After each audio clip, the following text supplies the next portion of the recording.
Kauna sashen lamarin zancen wayya yake. Zancen wayya yake ne. So ne babban al'amari na isa mutum ya shige garari.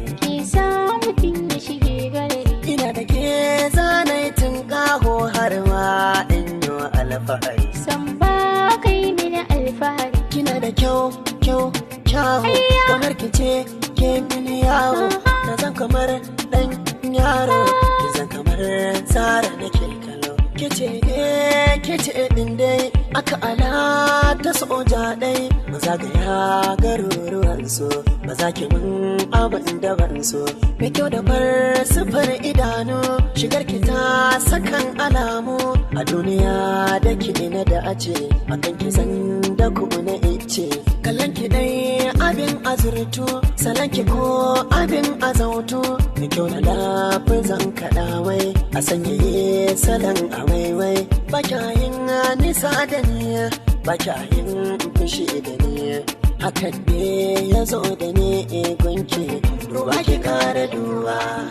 Ni dukkan na duba, ban ga kamar ya kai ba.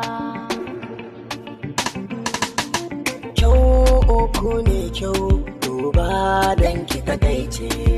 So shi ne so, kauna ta ki amince.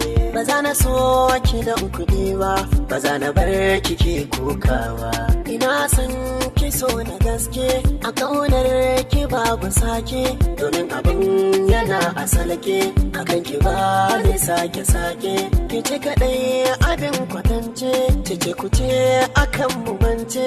Na zurfafa kamar kwafa, na girmama shirin kwafa. Yanayi na sallama miki dan kaunar ki ce rabo.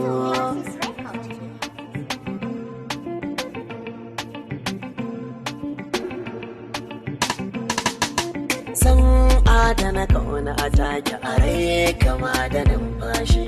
Ko me na faɗa kauna ce idan ta wuce garwashi.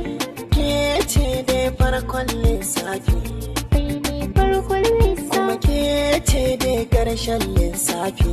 Kai ne ƙarshen lissafi. Haka ke ce dai babban littafi.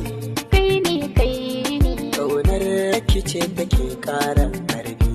kai ne abin duba. A gure gudu ki